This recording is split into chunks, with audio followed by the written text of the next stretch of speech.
Good evening from Minsk, Belarus. This is live show 155. As the light dies, the West fractures, the world descends. And tonight we step into the shadows of a world that no longer hides, it fractures. A world that pretends to shine but flickers. A world where the people in power insist everything is normal, but on the ground beneath them says otherwise.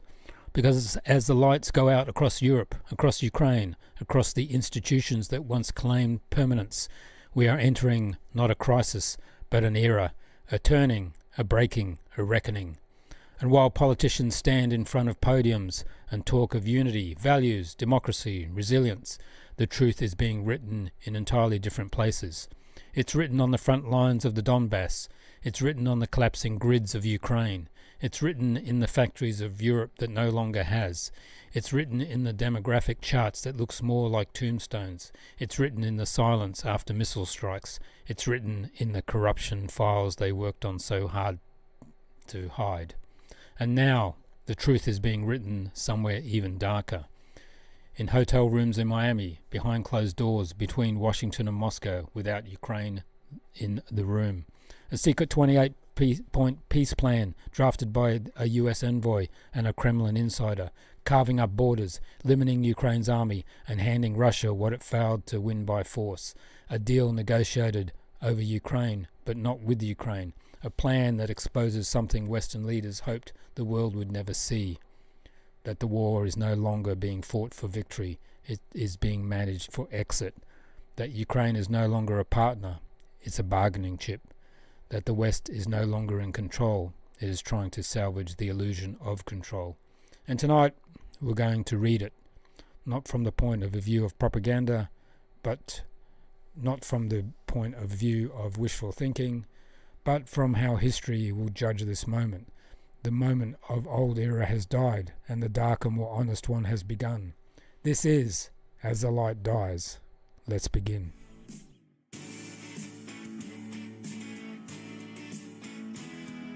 When we talk about Ukraine today, we're not talking about the battlefield anymore. We're talking about a symbol of everything the West believed about itself, everything it projected onto the world, everything it told its people about power, morality, resilience, and destiny. And that is precisely why this moment is so dangerous, because the war in Ukraine isn't simply failing, it is revealing. It is pulling back the curtain on illusions that the Western leaders spent decades constructing, illusions that were comfortable, profitable, political, convenient, but catastrophically disconnected from reality. So let's begin with the obvious. Ukraine is not winning, not strategically, not operationally, not economically, not demographically. And everyone, absolutely everyone inside NATO command structures knows this. They have known this for a long time. The public is only now catching up. The front lines tell a story that no briefing, no clever phrasing, no stay-the-course rhetoric can bury. The Ukraine army is exhausted, and I don't mean tired, I mean exhausted as an institution, a military that has been burning through its population at a pace that no country with Ukraine's demographic profile can sustain. Think about that in what it means when the average soldier is now in his 40s. Think about what it means when recruitment officers are no longer persuading people, they are drag-netting them off the streets. When men hide in basements, when telegram channels warn of mobilization vans like weather alerts. That's not a sign of national unity, that's a sign of national depletion. And the tragedy is that the West framed all this as a superhero story. Ukraine will fight until victory. Russia is on the brink of collapse. Sanctions will cripple Moscow. These were slogans, not assessments. Western leaders spoke in hashtags, not strategy. They treated geopolitics like a marketing campaign, and Ukraine, a country already fragile, already bleeding population, already suffering from decades of corruption and emigration, has shoved into a role of protagonist in a story the West wants to tell itself. But wars are not stories, wars are math, and the math was always against Kyiv. Look at manpower. Russia has 3 times the population, and that's before we even talk about willingness, recruitment systems, or political stability. Look at artillery. Russia fires more shells in a day than Ukraine sometimes gets in a month. Look at air power. Russia maintains uncontested dominance over large sections of the theatre. Look at drones. Russia is producing them on an industrial scale. Ukraine depends on Western shipments, many of which arrive too late, too few, or are diverted by corruption. And then look at industry. People underestimate this, but the war is a factory's game. You win wars not just with soldiers, but with production lines. Russia rebuilt the industrial base the West thought it no longer had. The West meanwhile discovered something that should terrify its own elites, that their economies, which look impressive on spreadsheets, are hollow when it comes to sustained military output. The United States can produce remarkably high-tech weaponry, but not at the pace required for a prolonged land war. Europe can make speeches, but not ammunition. Then we come to the heart of it all, the budget. Ukraine is not a functioning sovereign economy. It is a ward of the West. 40 to 50% of its government spending now comes from foreign aid. It cannot pay salaries or pensions without Western funds. Imagine a country fighting the largest war in Europe since World War II while operating on borrowed income, borrowed weapons, borrowed promises. That's not sovereignty, that's dependency.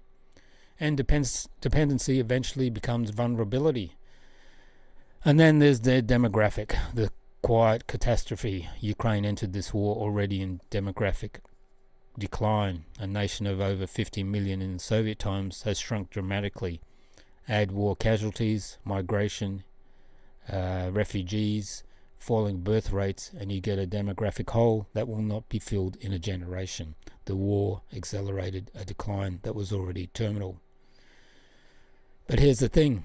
Western leaders knew all this. They had the intelligence reports, the demographic projections, the recruitment charts, the wartime industrial forecasts. They knew that Ukraine had neither the population nor the industrial base to sustain a multi-year war of attrition. They knew that Russia was prepared for the long conflict. They knew their own stockpiles were insufficient, and yet they still sold the fantasy as an inevitable Ukrainian victory. Why? Because they weren't fighting to save Ukraine, they were fighting to save their own narratives. Ukraine became the scaffolding that held up the illusion of Western geopolitical competence. It was the last great moral theatre, the place where Europe and America convinced themselves that they could still bend history, punish adversaries, reshape borders, and dictate outcomes. But wars don't care about narratives. Wars expose them. Right now, the West faces the nightmare scenario, not just the loss of Ukraine, but the collapse of everything it believed about its own strength. That's why European leaders speak of long-term support and strategic patience, not because they believe in victory, but because they are terrified of admitting defeat. They know that when the Ukrainian front collapses, whether slowly or suddenly, it will trigger a political earthquake across Europe. Wars end on the battlefield, but the meaning of wars ends in the capitals. When Ukraine falls, the legitimacy of Europe's political class falls with it. The trust of the public falls with it. The illusion of Western supremacy falls with it. The project of European unity falls with it. NATO's myth of invincibility falls with it. The entire order built since 1991 cracks open. This is not a military defeat, it's a civilization reckoning. As the Western front collapses, something even darker lurks behind it. A truth the West has pretended does not exist. The fragility of modern civilization itself. Which brings us now to the threat that could end everything in one night.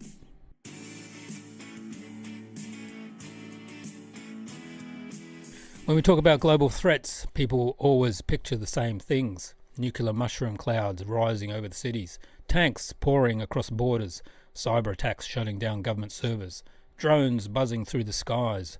What almost nobody imagines, and what almost no political leader understands, is the threat that leaves no crater, no explosion, kills nobody in the first moment, and yet ends modern civilization in a single night. The invisible threat, the silent one, the one sitting in every military think tank, in every classified briefing room, in every strategic simulation, the electromagnetic pulse.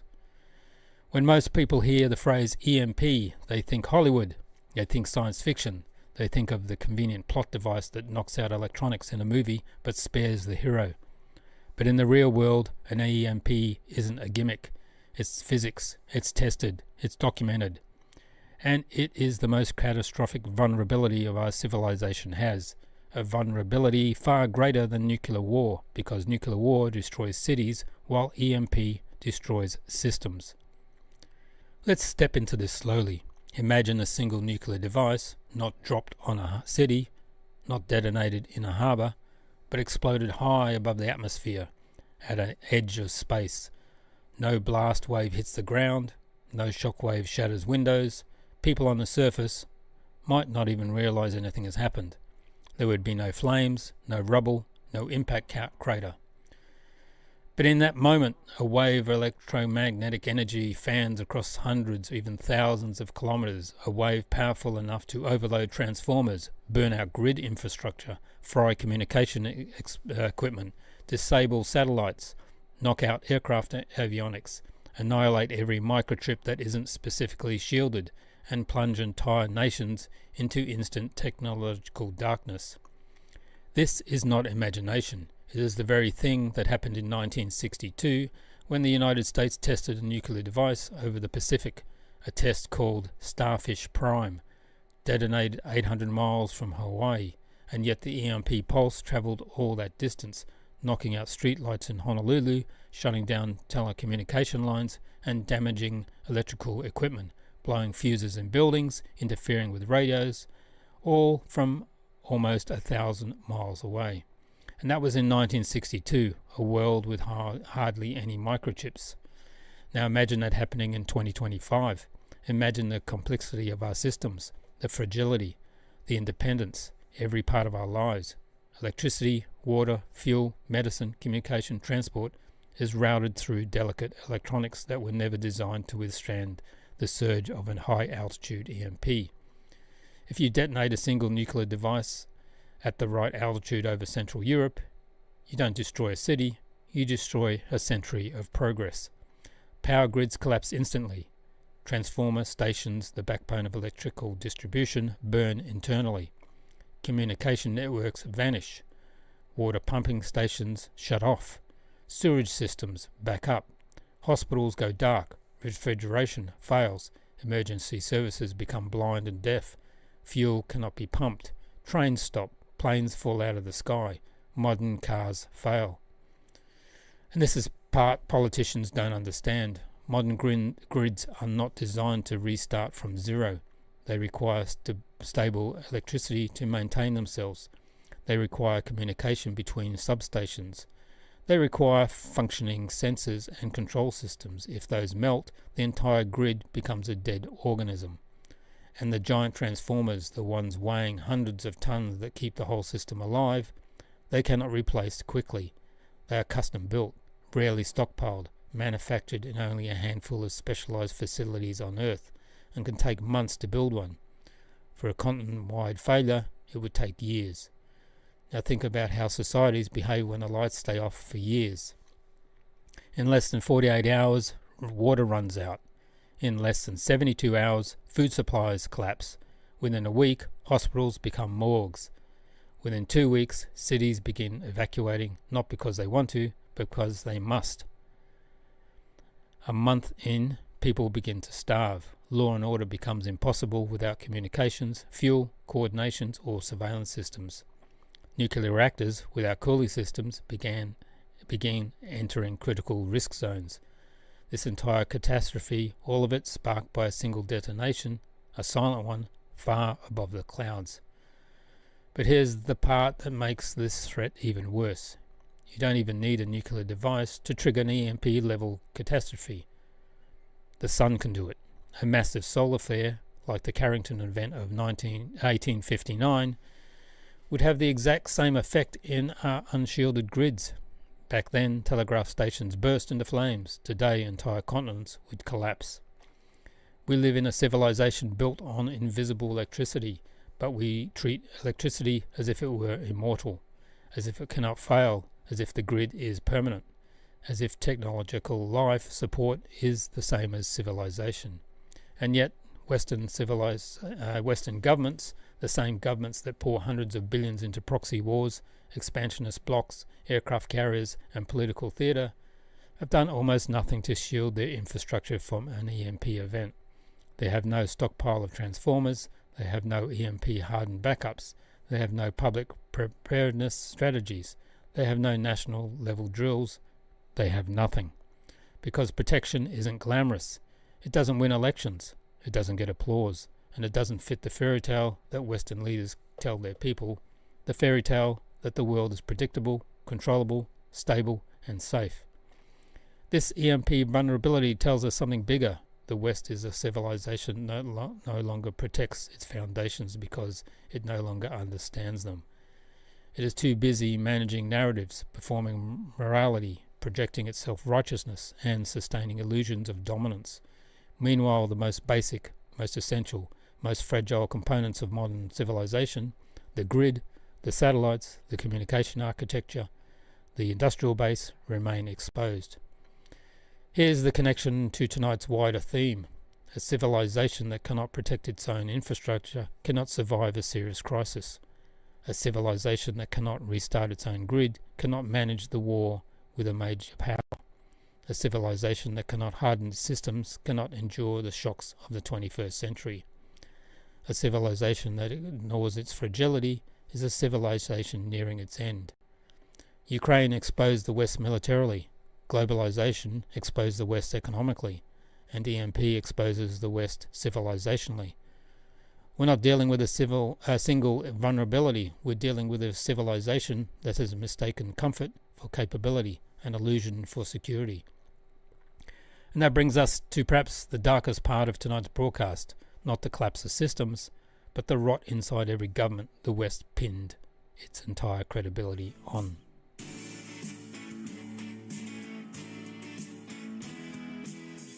To understand what Ukraine has become, you must first understand that it was supposed to be. For years, the West painted Kyiv as a moral fortress, a nation fighting not only for survival, but for purity, for democracy, for a new European future. Zelensky was elevated to the status of modern-day Churchill, the brave reformer, the incorruptible leader, the man who swept away oligarchs, cleaned out the old system, and stood as a symbol of national unity. It was a myth. A beautiful myth, a myth so powerful that people in London, Brussels, Berlin and Washington clung to it even when their own intelligence services were giving them reports about a very different reality. Then came the Minsk dossier, 1,000 hours of wiretaps, months of surveillance, incriminating records, bank movements, intercepted calls, encrypted messages, all pointing in the same direction. Ukraine's wartime government, far from being a beacon of reform, has become one of the most brazen, shameless kleptocracies in modern European history. Let's start with the man at the center of the storm, Timur Mindik, known in Kiev's elite circles as Carlson, a nickname that sounds playful, almost harmless, until you realize what it really represents. A man who floats above institutions, above ministries, above laws, above accountability. Mindik was not a government official. He held no office, yet he walked in and out of ministries in total impunity. He had the phone numbers of the ministers. He had the ear of oligarchs. More importantly, he had a direct line to Zelensky, a line so direct that wiretaps captured the president responding to Mindek's messages within minutes, calling energy officials to execute the businessman's wishes. This is not a rumor. This is not a speculation. This is documented reality. And the story of wiretaps tell is devastating. Imagine Ukraine in early 2025. Cities were dark from rolling blackouts. Hospitals were rationing electricity. Military units were begging for generators to keep their equipment alive. Meanwhile, Energotrom, the operator of Ukraine's nuclear plants, was hemorrhaging cash. Officially, it was due to wartime strain, infrastructure damage, and energy deficiencies. In reality, as the dossier shows, it was because some over $100 million had been siphoned out through a web of shell companies connected to Mindik.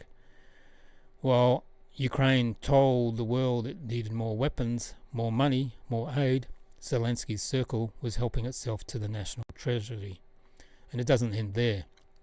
Defense Minister Yuvanov, the man responsible for arming soldiers in the front line, allegedly redirected procurement funds to companies controlled by Mindek. Picture that for a moment. Imagine Ukraine soldiers under fire, undersupplied, undermanned, pleading for basic equipment, thermal images, body armor, drones, and at the exact moment the man overseeing procurement was sending more money to private networks tied to Zelensky's friend.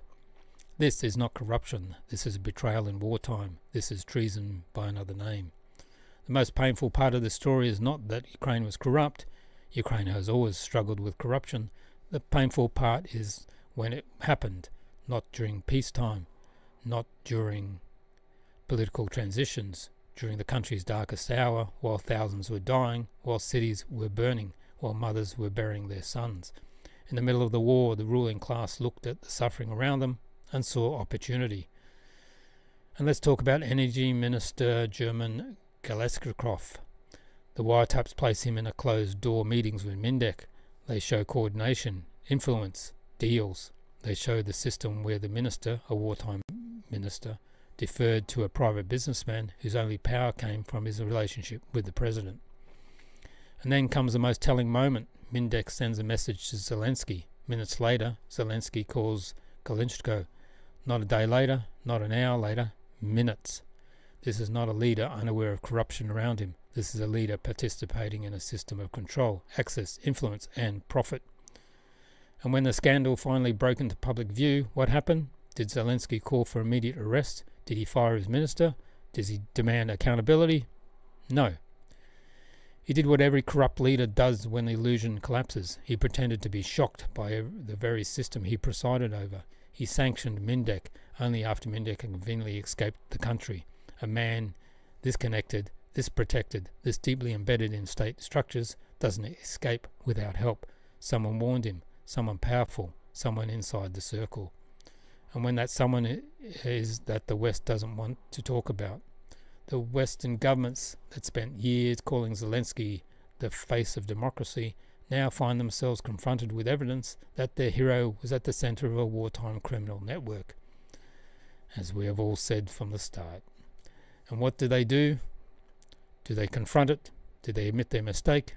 Do they apologize to their own populations for being misled? No. They bury it. They pretend it doesn't exist. And they go quiet. Because this scandal doesn't just destroy Zelensky's credibility, it destroys theirs. It destroys the moral foundation of the entire Western narrative about the war. It forces uncomfortable questions. Where did the billions of aid go? How much was stolen? Was Western equipment diverted? Were luxury and European taxpayers financing luxury lifestyles, or soldiers were dying in the trenches? So these questions the elites cannot afford to answer, so they don't. But the Ukrainian people know, the Ukrainian army knows, and the battlefield knows. Because corruption doesn't steal money, it steals wars, it steals futures, it steals the ability to fight. Ukraine is not losing the war solely because Russia is stronger. Ukraine is losing because its own leadership hollowed out the state from the inside during wartime. But here is the coldest truth of all. This scandal is not an aberration. It is not a one-off. It is not a distraction. It is the logical result of a system the West embraced because it served a narrative, and the narratives always collapse when the reality becomes too large to ignore. Mindek is not a disease. Mindek is not a symptom. The disease is a government that never stopped acting like an entertainment studio, managing image, crafting storylines, staging drama, and treating the nation as a backdrop. A government that saw war not as tragedy, but as a brand. A government that became addicted to applause and flattery. A government that believed the West's illusions were a reality and fooled itself in the process. And now, as this rot becomes public, as the facade crumbles and the truth emerges, we see the real reason Ukraine cannot ruin this war. You cannot defeat a nuclear power when your own state is being eaten alive from the inside. Which brings us to the next segment.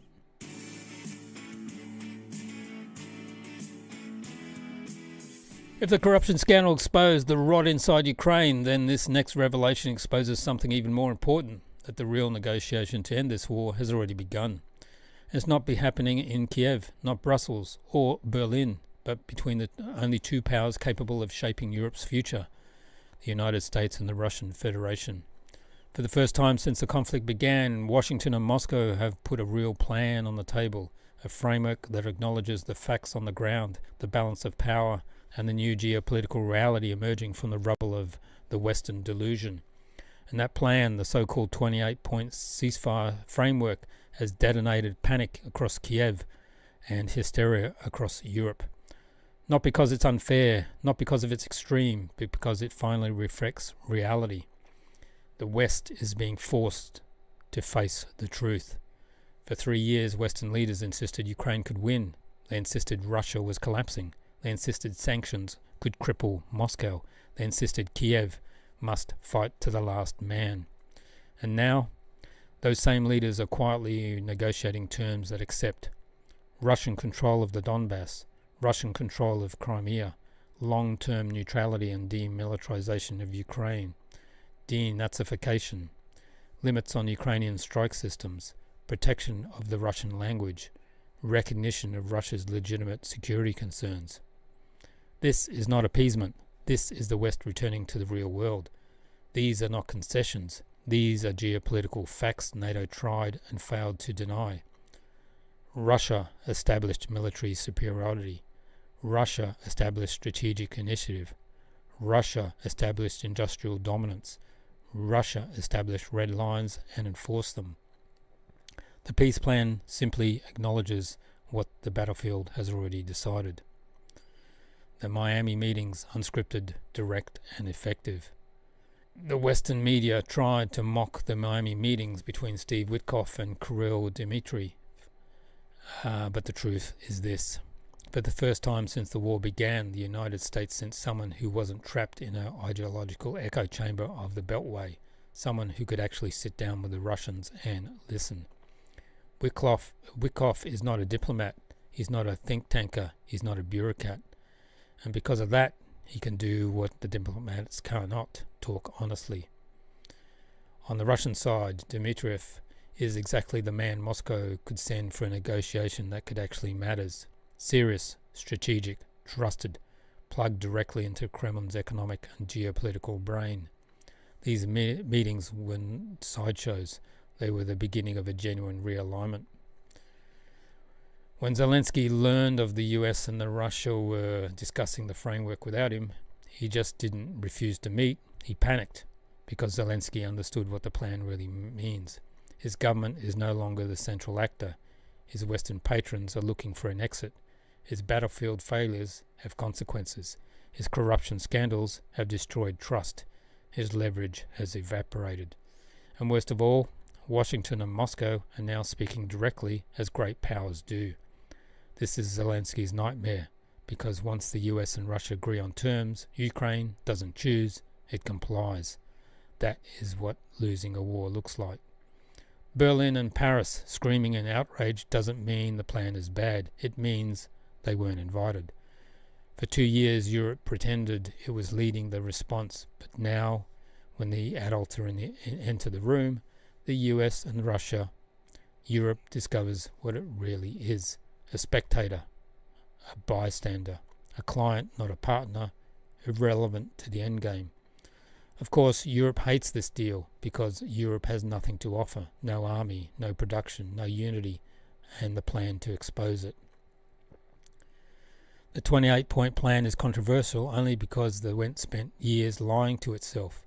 But the moment you remove the propaganda, one truth becomes unavoidable. Russia's demands are reasonable, predictable, and rooted in basic national security doctrine.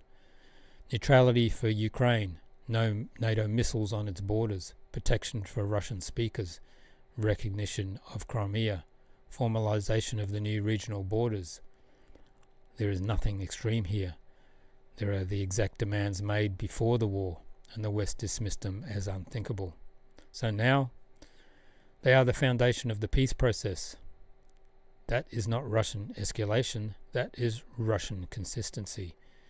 It is the West that is retreating back into reality. This plan, regardless of how it evolves, proves one thing. Russia is back as a decisive pole of global power. Not isolated, not weakened, not collapsing, not irrelevant, but central. You don't negotiate with a country if you think you are losing. You negotiate with a country you know you cannot defeat. Washington knows it, Europe knows it, and Kyiv reluctantly knows it too. Whether this 28-point plan survives or collapses doesn't matter. What matters is the message. The era of US unilateralism is over. NATO no longer controls Europe's security architecture. Russia is no longer in charge of its own future. Russia and US are now defining the settlement. That is a post-Western world. That is a multipolarity in action. That is the new geopolitical map, whether Brussels likes it or not. This is not the West rewarding aggression. This is the West recognizing that its era of dictating terms has ended. And now, with the US quietly stepping back and Russia firmly in control of negotiating environment, the psychological foundations of Western power are breaking. Which brings us to the next chapter, why Western leaders keep misreading reality when they're clinging to the narratives long after they die, and why their minds can no longer handle they created. Because corruption is not just political, it's psychological. It's rooted in the way leaders think, how societies process stress, how human brains respond to fear, pressure, ambition, identity, and collapse. And to understand the fall of states, you must first understand the machinery inside the human skull. Which brings us to the next segment.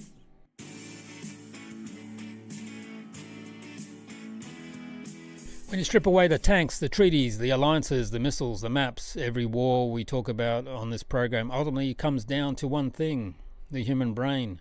The entire architecture of geopolitics, rising powers, falling empires, alliances, betrayals, miscalculations, leadership failures, national myths, collective delusions, all emerges from the machinery inside the skull. This is the part of the conversation nobody in mainstream media touches. They talk about weapons, troop numbers, budgets, sanctions, diplomacy, but they never talk about the thing that determines every decision in war: the evolved, ancient, and irrational wiring system of human beings. If you want to understand why Ukraine is collapsing, why Europe is unraveling, why the West is drifting into decline, while nuclear war remains both possible and avoided, you need to understand why the way the human mind handles power, fear, uncertainty, humiliation, dominance, prestige, identity, and threat. Because geopolitics is just neuroscience with flags. And here's the key point: most states do not collapse because of the enemy outside. They collapse because of the psychology inside. Let's start with something simple but profound. Humans are not built to kill.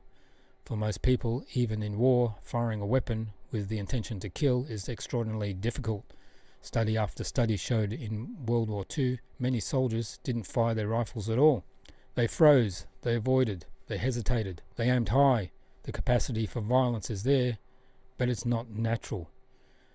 That alone tells you something crucial. War requires a psychological infrastructure to make ordinary people do extraordinary things. Armies depend on cohesion, identity, shared purpose, and careful reinforced norms. When those norms break, when society fractures, when trust collapses, when identity erodes, the ability to wage war collapses long before the front line does. And that's exactly what we're seeing in Ukraine. The manpower crisis isn't about numbers, it's about psychology. When men flee conscription, when they hide, when they bribe, when they desert, it's not simply because they fear death, it's because the state has lost moral legitimacy. The social contract is broken, the national narrative no longer convinces, and when the brain no longer believes the story it's asked to die for, the body follows. This is why Zelensky's corruption scandal is not just a political embarrassment, it's a psychological extension event. It destroys what armies depend on most, the belief the sacrifice has been meaning. So let's go deeper. Human societies are built by two types of people: the disciplined rule followers and the unpredictable mavericks. Every stable nation needs both. The rule followers keep institutions functioning.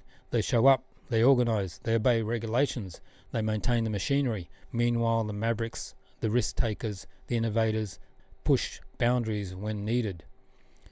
But when the balance breaks, when mavericks gain too much power without institutional counterweight, you get chaos and corruption. When rule followers dominate without mavericks, you get stagnation and bureaucracy. Ukraine during this war became the worst possible hybrid, a leadership class built entirely on performance, media, improvisation, and personal networks, running a state that desperately needed discipline, order, honesty, and structure. The result is what we see now, a brittle system pretending to be heroic, while the actual machinery of governance rots underneath. Now let's step outside Ukraine and look at something even bigger, why societies repeat catastrophic mistakes. Why Germany miscalculated in 1914, while Europe miscalculated in 1938, why the West miscalculated in Afghanistan, Iraq, Libya, Syria, and now Ukraine. The reason is psychological, not strategic. The brain operates on models, internal maps of how the world works. When reality diverges from those maps, the brain updates, or it refuses to. And powerful societies, ironically, have the hardest time updating. Before World War I, Europe had a mental model of limited wars, neat, contained conflicts. They didn't update until the trenches made the old model impossible. Before World War II, elites convinced themselves that dictators could be appeased because the trauma of the previous war blinded them to the new kind of threat. And today, Western leaders are trapped inside yet another outdated mental model. The belief that the West is still the center of gravity in the world, still in control, still able to dictate terms, still able to reinforce or enforce outcomes simply by declaring them. This is why they misread Russia. This is why they misread China. This is why they misread the Global South. And this is why they misread themselves. They are operating on a map from 1993 in a world that looks like 2025. And when the brain refuses to update its model, it produces catastrophic errors of perception. It becomes blind to reality. It interprets evidence through the wrong lens. It assumes intentions in others that simply are not there. This is how the world happens, not because leaders want destruction, but because they misread each other's minds. Which brings us to something almost nobody talks about, the psychology of affordances. In psychology of affordance is a set of actions that seem possible in a given moment, but not the actions you could do physically, but the actions your brain believes are realistic. This is why oppressed populations often don't rebel even when the numbers favor them. Their brains don't register rebellion as a viable option. It's why dictatorships look stronger than they actually are. They're not physically powerful, they're psychologically constraining. It's why the Ukrainian troops don't mutiny en masse despite catastrophic leadership. Their brains do not yet perceive mutiny as an option with the affordance landscape. It is also why Western populations aren't protesting the collapse of their economies, their freedoms, their living standards. The psychological map still tells them the system will correct itself. Affordances are the most powerful form of control on Earth, and they operate invisibly. Now imagine what happens when a whole civilization loses cognitive flexibility, when they can no longer update its maps, can no longer interpret threats correctly, and can no longer imagine an alternative future. It decays, it behaves irrationally, it doubles down on failure, it escalates where it should negotiate, it censors where it should learn, it destroys where it should adapt. This is where the West is in 2025, a civilization with fraying maps and rising anxiety.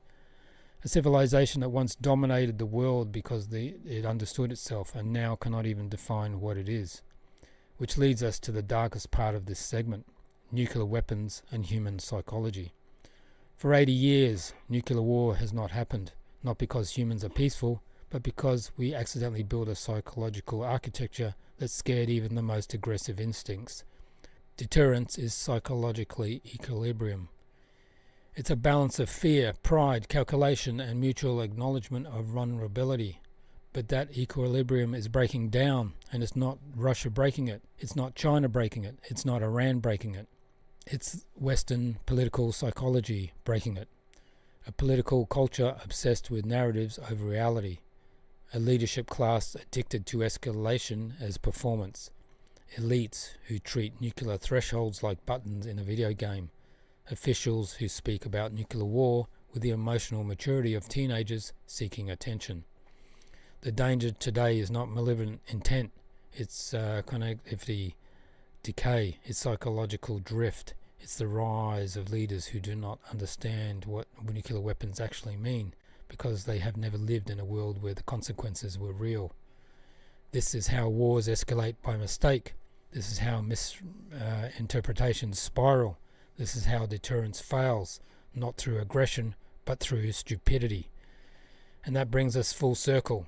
You cannot understand geopolitics without understanding psychology. You cannot understand a war without understanding fear. You cannot understand collapse without understanding how the brain processes humiliation, failure, uncertainty, and identity crisis.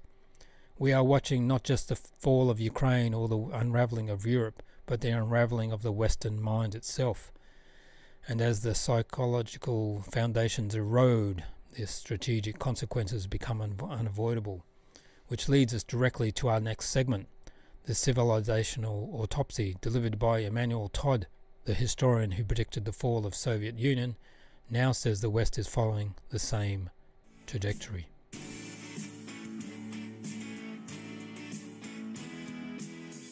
When Emmanuel Todd, this guy here, speaks about the decline of the West, he does not talk like a geopolitical analyst. He speaks like someone examining a civilization the way a doctor examines a terminal patient, calmly, clinically, with a kind of brutal compassion. Because Todd isn't describing a political error or a strategic miscalculation, he's describing a civilizational exhaustion, the kind that doesn't just lose wars, it loses its inner purpose. Todd's argument starts somewhere most analysts never go, deep time.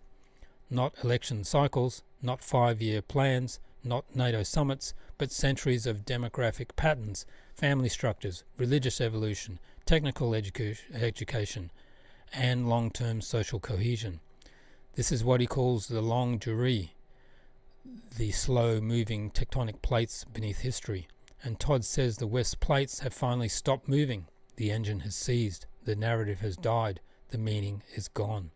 So let's break down what he actually argues, not in one bullet point way newspapers summarize him, but in a way he intends it, an autopsy report on the civilization that simply ran out of things that make civilizations endure.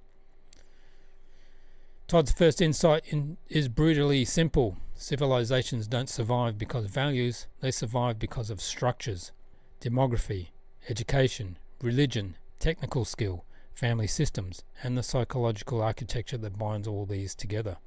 And the West, Todd says, has run out of all of it. Start with demography. Every advanced civilized Western society, except America, which masks decline with immigration, is collapsing in population. Fertility levels aren't just low, they're terminal. Europe is shrinking. The Anglo-American world is aging. Japan is disappearing. And declining populations don't simply reduce numbers, they reduce the energy of a civilization. They reduce its ability to fight, to innovate, to build, to endure hardships. Then education. Not a number of people with degrees, that's meaningless. Todd focuses on the number of engineers, the people who actually build and maintain advanced societies. The West produces influencers, consultants, brand strategists, and political activists. It does not produce enough engineers. Russia produces more engineers than the United States, with less than half its population. China produces a tidal wave of them. Who do you think wins in the long game? Then religion. This is where Todd delivers the punch most analysts miss. He argues that societies pass through 3 phases: religious faith, then post-religious values, then finally nihilism, the 0 stage. The West is at the 0 stage now. No longer does it believe in God. It no longer believes in anything that replaced God. not liberty, not justice, not community, not nationhood, not family, not responsibility, not even itself. Look at the Western discourse today.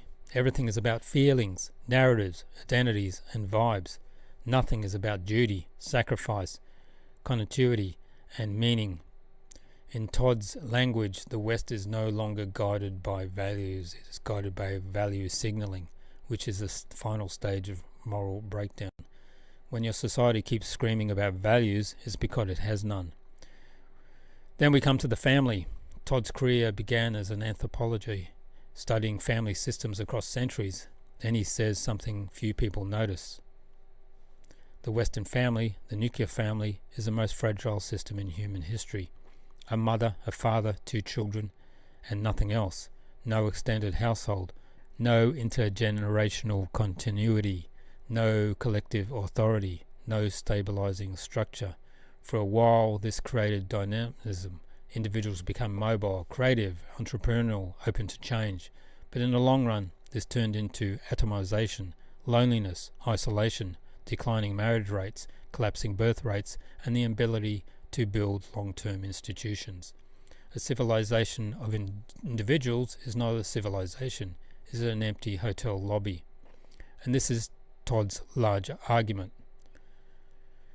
Todd says the war in Ukraine is not the cause of Western decline. It is the mirror that reveals it. He calls Ukraine a reality test, the moment where Western illusions collide with something that doesn't care about illusions. Russia cares about territory, sovereignty, history, industry, and survival. Europe cares about hashtags, moral displays, and Brussels resolutions. Russia mobilizes engineers. The West mobilizes public relations. Russia produces artillery shells. Europe produces press statements. Russia rebuilds its military-industrial base. The West debates gender quotas and carbon neutrality while begging the US for protection. Todd looked at this and says, a civilization that cannot manufacture what it consumes, a civilization that cannot reproduce demographically, a civilization that cannot produce meaning to justify sacrifice, a civilization that cannot restrain its elites, a civilization that cannot tell the truth even to itself, is not a civilization in rejuvenation, it is a civilization in its final stage. And this decline is not ideological, it's structural, psychological, anthropological. Look at Ukraine again. The West insists that Ukraine's values justify unlimited support. Todd points out that no civilization in a zero stage of nihilism can sustain long-term sacrifice. The West can finance wars, but it cannot fight them. It cannot endure pain. It cannot tell its populations the truth. It cannot mobilize its youth. It cannot produce the manpower or material to sustain the conflict it provokes.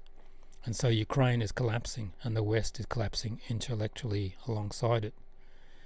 And this is another Todd insight. Western elites no longer govern. They perform governance.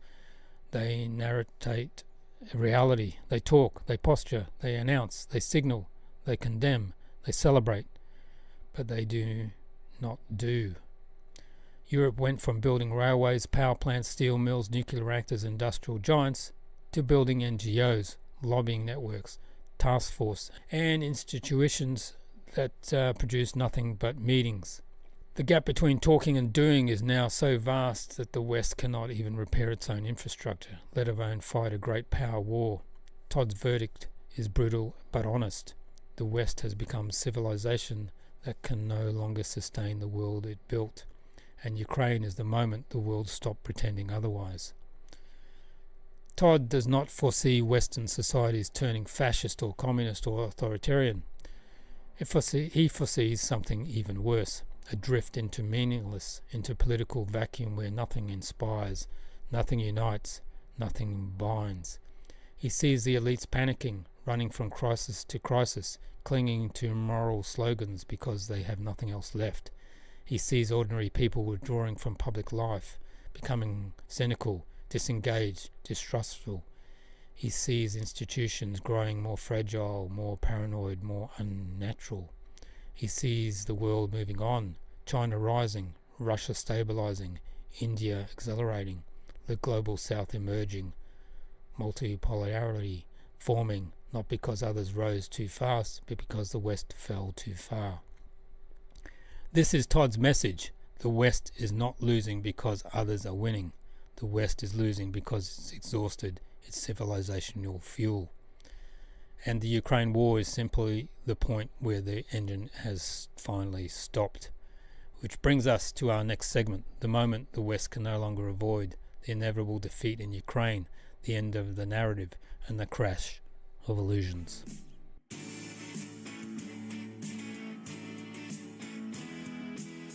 There comes to a point in every war, every conflict, every geopolitical fantasy, every collapsing empire, where narrative collides with reality, and only one survives. In this case of Ukraine, we have reached that moment. Not in 6 months, not next year, not after winter, but now. The defeat is no longer coming. It has already begun, and the West is now fighting not to win a war, but to redefine what it means losing. What's extraordinary is that for nearly 3 years, Western officials, think tanks and media outlets managed to maintain an illusion so complete that they even began to believe it. They talked about counteroffensives long after the troops were exhausted. They spoke about unity long after the cracks were visible. They promised air power long after the factories stopped producing. They declared Russia isolated long after Russia was trading with half the planet. It was a performance, not a strategy. An act of political theatre that demanded belief from an audience that no idea the script was falling behind the curtain. And now suddenly you feel the shift, the tone, the language, the posture. Even the propaganda is beginning to buckle under its own weight. When pro-Ukrainian journalists, the same ones who mocked, dismissed and ridiculed anyone who suggested Kyiv was overmatched, now admit that Ukraine is heading towards strategic defeat, you know something has fundamentally changed, because these people don't switch positions because of conscience. They switch because the story has become too observed to keep selling. This is what inevitability looks like in real time. Let's talk about manpower, because this is the heart of everything. Ukraine is not just short of soldiers, it is bleeding a generation into the ground. You can measure that in the quiet cemeteries stretching across Lvov, Kyiv, Odessa. You can measure it in the thousands of draft officers roaming the streets like bounty hunters. You can measure it in the videos of men dragging off buses pinned into pavements, kidnapped from shopping malls. A nation that once spoke of liberty is now enforcing the most desperate coercive mobilization in modern European history, and still it cannot fill the ranks. This isn't simply the demographic collapse. It's a psychological collapse, a collapse of belief, a collapse of trust, a collapse of story that once held the country together. Armies don't break when they lose troops, they break when they lose meaning, and Ukraine has lost meaning. The Zelensky-Mindek corruption scandal alone detonated the last shreds of moral legitimacy the leadership had left. When men were told they must die for their country while their president's friends funnel wartime budgets into private networks, you can't expect loyalty. You can't expect sacrifice. You can't expect cohesion. You can only expect one thing: avoidance. Ukraine isn't running out of soldiers. Ukraine is running out of people willing to die for the government that treats patriotism as a business model. Now look at the battlefield. For 2 years, Western generals sat on television screens like armchair prophets, explaining how technology would compensate for Ukraine's lack of manpower. Precision artillery, Western armour, HIMARS, drones, Patriots, all of it was supposed to substitute for being one thing Ukraine could not replenish: human beings. But the war doesn't work that way. Never has, never will. Technology can amplify strength, but it cannot replace it. At some point you need bodies to hold the line. Russia understood this from the beginning. The West didn't. Russia built an industrial war machine while Europe argued about carbon targets. Russia opened new ammunition factories while Germany debated gender quotas at the Ministry of Defence. Russia mobilised hundreds of thousands of reservists while the UK struggled to scrape together 10,000 deployable troops for rapid reaction. By the time Western leaders realised they were unprepared for a long war, the long war had already been lost. Look at production. Russia is now manufacturing drones at a scale that Ukraine cannot imagine. Thousands per day, integrated, coordinated, automated. And behind those drones sits a missile fleet that has transformed Ukraine's skies into a permanent no-fly, no resupply, no repair zone. Western supplied armour is being vaporised before it even reaches the line. Even American equipment, the symbolic stuff, arrives too late, in numbers too small, at cost too high, and without the ecosystem needed to survive the kind of battlefield Russia has created. Even the magical thinking about fighter jets has collapsed. France's promise of Rafales for 2035 tells you everything. 2035. The war will be over long before then. The lines will be settled long before then. And the only question left will be whether Ukraine can still exist as a unified state when that moment arrives. The West cannot save Ukraine because the West cannot save itself. It cannot produce enough ammunition, enough armour, enough advanced systems, enough manpower, enough political unity, or even enough honesty to confront its own failures. And this brings us to Europe, because Ukraine's defeat is not military defeat, it's the moral, political and intellectual defeat for the entire Western project. For years, European leaders stood in front of podiums and declared that supporting Ukraine was a fight for our values. But you can't defend values you no longer possess. You cannot project strength when your societies are fracturing internally, when your industries are hollowed out, when your populations are aging, shrinking and demoralized. Europe made a bet, not on victory, but on narrative, and now that narrative is crackling like ice on a thawing lake. The most dangerous people in collapsing empire are the optimists, the true believers, the ones who cannot accept reality and therefore insist on escalating, improvising, pushing deeper into denial. And we see this now in the tone from Poland, from the Baltics, from certain figures in Brussels who speak of the long war as if their economies, their militaries and their populations could actually sustain one.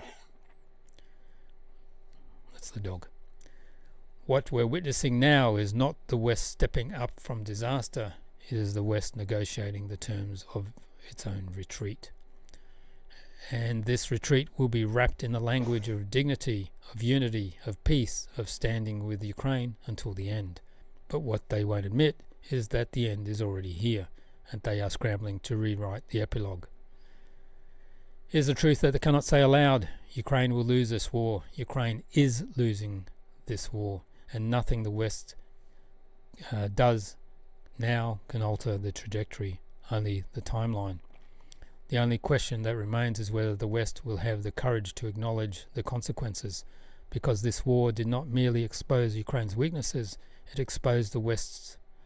It exposed its industrial fragility, its political incoherence, its strategic delusion, its moral exhaustion, its inability to match words with actions, its addiction to narratives instead of reality. This is not merely a battlefield defeat, it's a worldview defeat, a psychological defeat, physiological defeat. The end of a way of thinking that claimed history has ended, that the West had won forever, that it could shape the world according to its image, not without no cost, no discipline and no sacrifice. That world is gone, and Ukraine is the place where that illusion died. Now, having walked through this geopolitical landscape, from the collapse of Ukraine's military position to structural decline of the West to the psychological breakdown underpinning it all, it is time to examine the final geopolitical collision of our path tonight: NATO, Russia and the last phase of this conflict, a phase that would determine not just the borders on maps, but the future architect of Europe itself.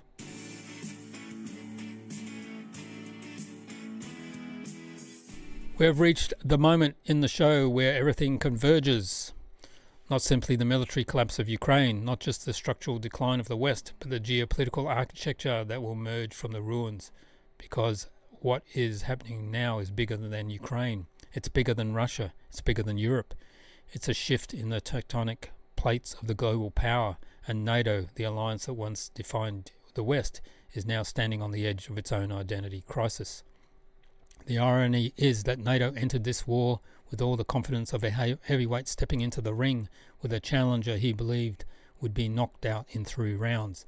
Instead, after 3 years, that heavyweight is bleeding, out of breath, confused, and for the first time since the Cold War, generally frightened of what comes next. Because NATO is discovering something it didn't expect, that the post-Cold War world, the world where Western power was assumed, automatic, unchallenged, that world is over. The rhetoric from Brussels is still sounding strong, still sounds polished, still sounds rehearsed, but listen closely and you can hear the nervousness creeping in. They speak about unity, but unity is cracking. They speak about resolve, but resolve is evaporating. They speak about defending Ukraine for as long as it takes, but behind closed doors, the conversations about exit strategies, not victory strategies. This is where, for the first time in NATO's history, where the alliance is confronted with a conflict it cannot escalate, cannot resolve, cannot control, and cannot win. So let's talk about Europe first, because Europe is the weakest link right now, and everyone knows it. The so-called frontline states, Poland, the Baltic countries, are pushing for direct confrontation, not because they are strong, but because they are terrified. They believe that Russia will come for them next. They believe NATO must act now or collapse later. They believe escalation is survival. But the major powers, Germany, France, and even UK, know the truth. They know their militaries are hollowed out. Their ammunition stocks are empty. Their factories cannot produce enough. Their populations do not support war. Their economies cannot sustain escalation. Their politics are too fragile. Their governments are too unpopular. Their industries are too weak. Their societies are too divided. So NATO is split between the frightened and the exhausted, the hawks and the hesitators, the states that want escalation and the states no escalation would be suicide. This is a problem NATO has never faced before, a geopolitical schizophrenia inside the alliance itself. Now let's talk about the United States, because NATO without the US is an acronym without a military. And the US is facing its own crisis, political crisis, institutional decay, economic strain, military overstretch, and a population that increasingly wants nothing to do with European wars.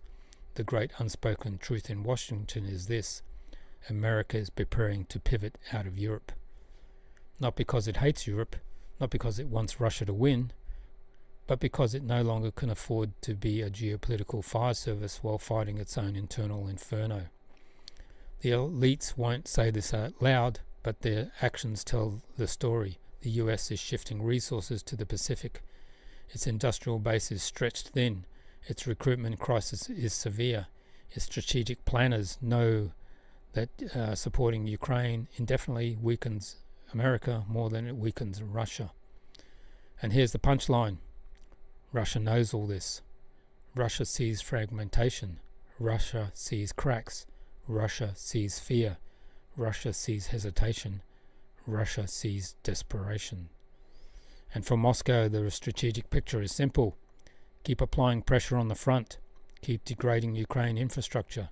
Keep forcing Europe to burn through its stockpiles. Keep exposing NATO's inability to rearm. Keep widening the political fractures inside the EU. Keep letting Western leaders talk themselves into a corner they cannot escape. And eventually NATO will face one thing it has avoided for 75 years, a negotiation from the position of weakness. This is the part most analysts still refuse to acknowledge. They imagine that peace talks will be a symmetrical affair where both sides sit down at the table as equals. But that's not how this ends. This ends with Russia dictating terms and NATO trying to disguise humiliation as diplomacy. The Western line right now is that Russia must not be rewarded. But reality doesn't care about Western lines. Reality declares about leverage, and Russia holds every piece on the board that matters. Not because it is perfect, not because it is omnipotent, but because it is unstoppable. But because Russia is a state with leadership, industrial capacity, demographic resilience, energy independence, domestic cohesion, and strategic clarity. 5 things the West has lost.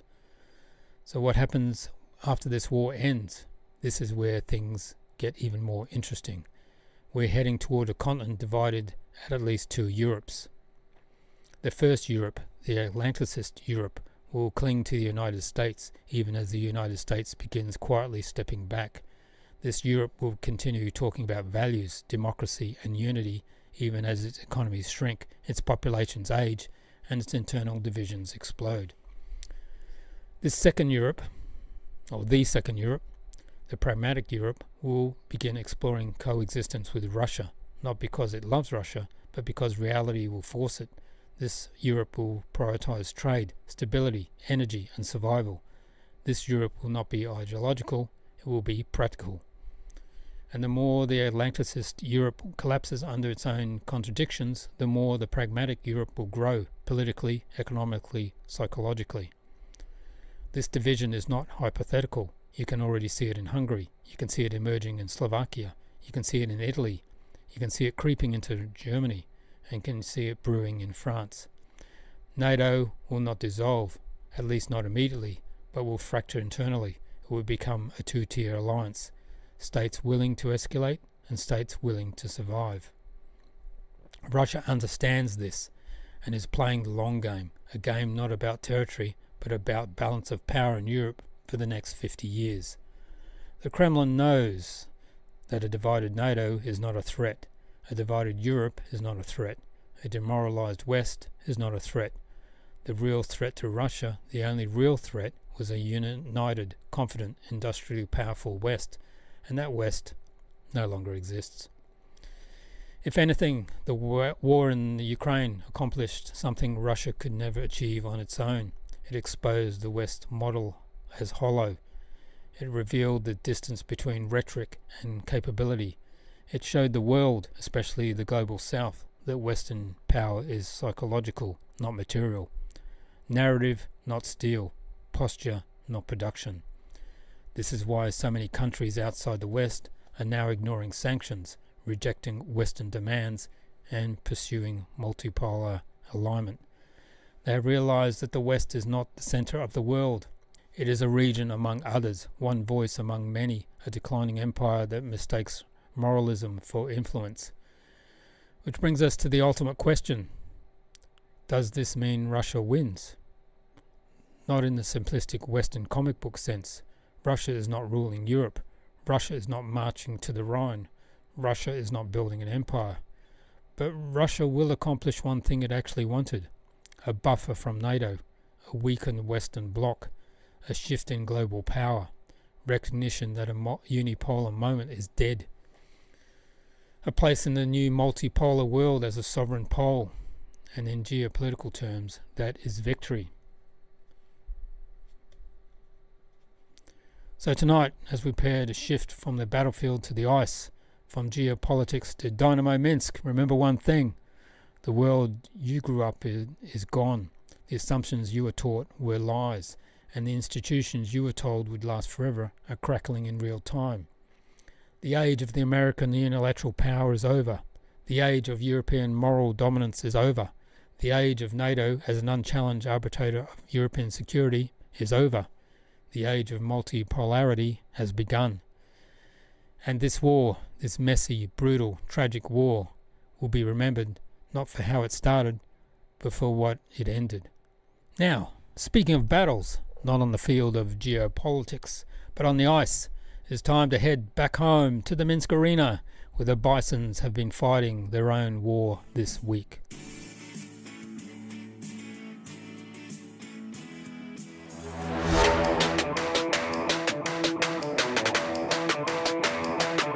And now, after tonight's journey through the geopolitics, through empires rising, falling, through the collapse of narratives and the rebirth of reality, it's time to shift from the world's battlefield to our battlefield, the one right here at home. Because while politicians in Brussels talk and the analysts in Washington speculate and the generals in London make excuses, something real's happening in Minsk. You can feel it, you can hear it, and you can see it. The steel, the ice, the boards, the roar of Minsk arena. No illusions, no narratives, no spin, just men fighting for every inch of the ice. Just a team that represents this city with heart, with discipline, structure, fire. The Bisons have been on their own campaign this week. 4 games in 8 days, 4 battles, 4 tests, 4 moments where you see that the city has made of. Now in a moment we're going to go through each of the match, the game on the 16th, the battle on the 18th, and those 2 home clashes on the 20th and the 22nd at Minsk Arena. The goals, the momentum, the shifts, the turning points, the players who rose, the energy of the crowd, all of it. But before we dive into the details, I want to say one thing. Dinamo Minsk plays the kind of hockey the West no longer wage as geopolitics. Fast, focused, disciplined, coherent, collective, purposeful. Every line knows its job. Every shift has intention. Every mistake is corrected instantly. Every victory is earned, not imagined. This is what real resilience looks like. Not the slogans we hear from the EU, not the press releases from NATO, not the empty moral theatre from Western politicians. Real resilience happens in the trenches or on the ice. So let's break down this week. 4 games, 4 stories, 4 chapters in Dynamo's November campaign.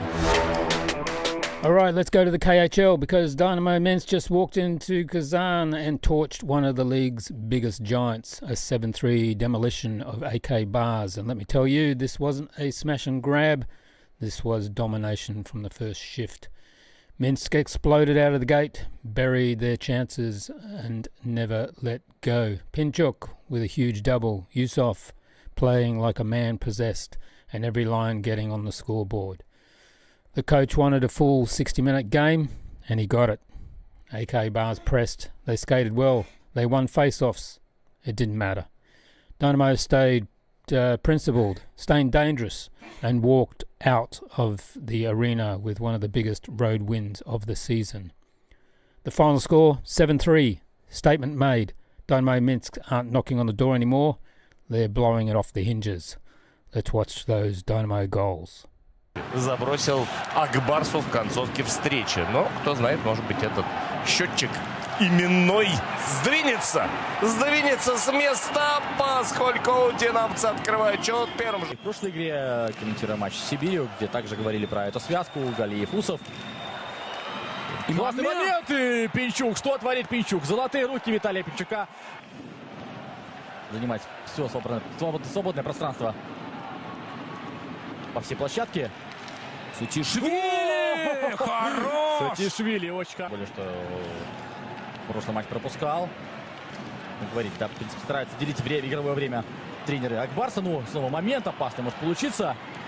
Бросок у Пинчука и еще 4-1 дубль у Виталия Пинчука. Браво, Виталий! Возможности и кондиций в рамках своей, как повторюсь, смены игрового времени. Отрабатывает 23 секунды и забрасывает Минская Динамо. Короткие смены дают свои плоды и выходят на лед. Думаю, что и ребята должным образом отпраздновали классное представление Сергея. Еще один момент. Усов забрасывает. Усов продолжает пустые бросать. Вот так, например, здорово перехват. Сэм Энос. Прекрасно. Сэм Энос действует и забрасывает 7-ю шайбу Сэми. Now to Shevropots, where Dinamo Minsk battled hard but fell 4-2 to a fast, disciplined Civilisation side. This was a game decided by moments. A couple of defensive mistakes in the first period and a power play strike against Dynamo, and Civilisation capitalised in every time Minsk hesitated. Dinamo showed real push in the second and third as they narrowed it. We created pressure, but the comeback just didn't fully materialise. The Dynamo coach set it straight. A few mistakes decided the match, and Sam Ennis summed up the mood perfectly. The standards in Minsk are now so high that one loss feels like 5. It just wasn't our night, but the ambition, the fight and the belief in this team are stronger than ever, and we move on. Let's watch those goals by Dynamo. Это тот человек, который в КХЛ, в том числе здесь Череповце, в Бичевске такие голы уже забивал. Бросок, гол! 1-1 забивает в ответ Минская Динамо, и это гол Виталия. Черновые работы у Майкла. 10-4 по хитам, и мы перехитовываем. Мэнос! И это 2-2! Это 2-2. Честно, сразу даже не понял, что шайба в воротах. Отличная шайба Сэма Энноса. Даже, честно говоря, хотел уже немножко... A tough loss. I think, we showed good signs battling back, but unlucky third goal for them. For us, you know, we battled hard, but unfortunately just came up short. Yeah, obviously we were excited. We thought we tied the game, but it happens so much now that, you know, it's something that we're used to, and we felt like either way we had some momentum off that. So I think we pushed hard after that, and just it just didn't go in for us. Absolutely, I think you know, we felt good on the bench. We felt confident that we were going to tie it up. We had plenty of chances and a couple bad bounces here and there, and then yeah, just unfortunately didn't go in for us. But I think we played well in the third, and definitely well enough to tie it and force overtime. It's been a great start. You know, I think when you know, the aspirations of the team, they've changed so much in the last couple of years. You know, the standard is so much higher now. I think we've set the bar high, and you know, we've won a lot of games, and you know, we lose one here, and it feels like all of a sudden we've lost a bunch in a row because we expect to win every game. Obviously, we know it's not going to happen, but yeah, it's just good to see how far we've come and how great the start of the year has been. Back in Minsk Arena, and what a night! In front of nearly 15,000 fans, Dinamo Minsk punished CSKA Moscow 5-2, extending their incredible home dominance over the Red Army to 8 straight wins. Yes, that's 8.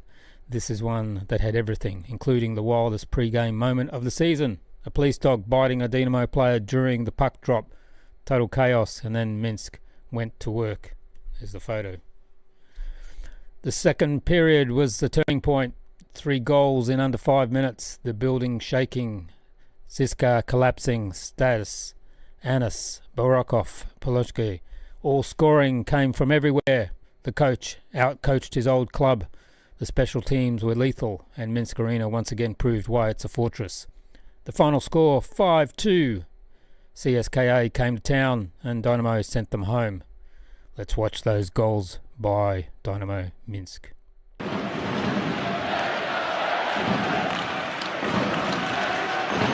Хорошее вставление. Бориков 1-0! Вот сюда! В дальний угол Бориков забрасывает. Да. Но, слушай, еще хотел бы, знаешь, что сказать, что ЦСКА надо и меньшинства немножко опасаться, потому что прошлую игру они в меньшинстве также забивали, да? Помимо того, что они в большинстве. В прошлой игре 2 забили. Опасный момент. Гол! И расконцентрация внимания на других игроков появляется. Стас молодец, стянул на себя. Гол! Гол! 3-0!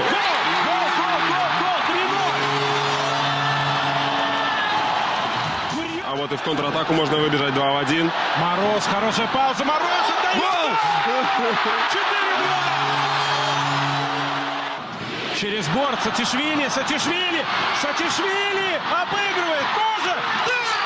Это 5-й, этот матч закрыт 5-2. Минская Динамо побеждает. Let's go back to Minsk Arena, because Dinamo Minsk just erupted last night. A 6-0 demolition of Spartak Moscow, and one of the most dominant performances we've seen this season. Total control, total discipline, total bisons.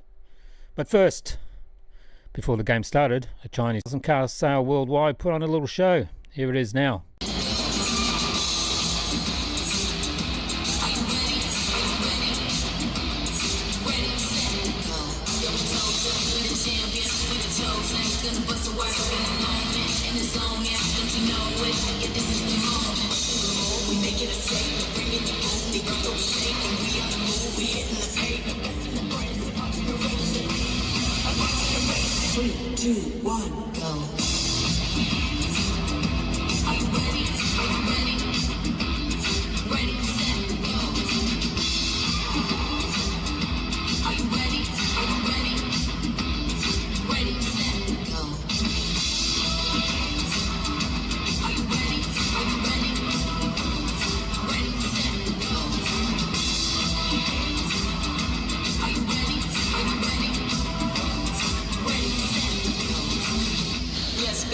Beast mode, let's go.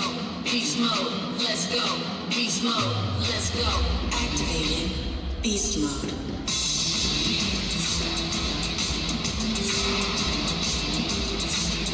Ready, set, go.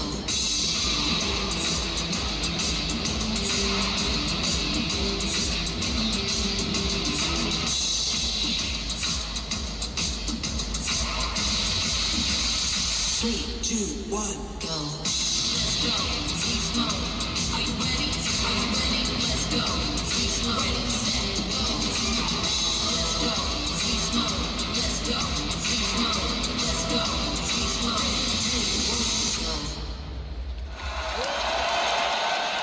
Now back to the game. Zach Fuchel, outstanding, his 20th career shutout, 5th with Dynamo, and the career was chanting his name all night. Zach is cooking. Wasn't a meme tonight, it was reality. The Monge with 2, Skorashvili with 2, Kuznetsov and Shaperov on the board. 4 goals in the third period alone, outshooting Spartak 40-14. Minsk Arena was a playoff atmosphere. Dynamo now jumps to second place in the West. This wasn't just a win, it was a warning to the entire league. Let's watch those 6 goals right now. Когда бы между щитков шайба прошла. Ой, в одно касание! Классная шайба! Шипачев в одно! Цицишвили! Штанга! Шипачев! Шипачев забрасывает! 900! Спартак пытался навалом почти на ворота забить. Лимош! Как отдавал! Лимош! Рикошет сыграл на руку Алексу Лиможу. Отдавал передачу на Сэма Эннеса, но в итоге шайба вернул. Хоть не так много времени осталось! Сотик! Сотик бросил и добил. Бросил и добил Сотик. Но опять же, как... По треку Эннес. Хороший перевод. Лимон! Дубль! А где песня? Песня? Отдача репортеру. Это чисто. Это чистый хит, только самому, по-моему, больно, нет? Сатишвили! Да! Дубль Сатишвили. Вот так. Просто не так. Кузнецова сам себя выключил. Yeah, I think we played a lot better tonight than we did last game. They came out strong in the first, and then we kind of weathered that storm and took over and never looked back, so it was fun. All right, let's wrap up the explosive week of KHL action here in Minsk because Dynamo just played 4 games in 8 days. So the week ended like this: 3 wins, 1 loss, 18 goals scored, 9 allowed, dominance at home, elite level depth, a team climbing the Western Conference table in real belief, now number 2. Dynamo Minsk isn't just winning games, they're building a reputation, and right now they're looking like a team no one wants to face.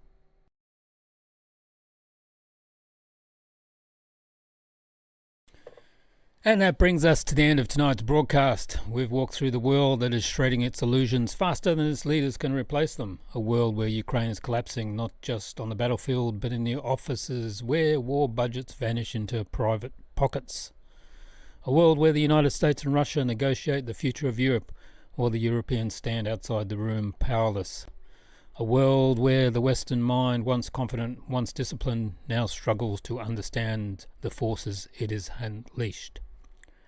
A world that Emmanuel Todd warned us about years ago when he said the West was running out of meaning, out of a structure, out of the very civilizational energy that once made it powerful. And through all that, we came home to Minsk, to Dynamo, a team that plays the kind of hockey the West can no longer enact as geopolitics. Structured, cohesive, disciplined, purpose-driven. Because sometimes in a world this chaotic, the clearest truth isn't found in parliaments or in the think tanks or in diplomatic cables, but in the roar of an arena, the sound of steel on the ice, the collective will of a city that still knows who it is. As the world fractures, Minsk remains whole. As the West collapses inward, Belarus stands steady.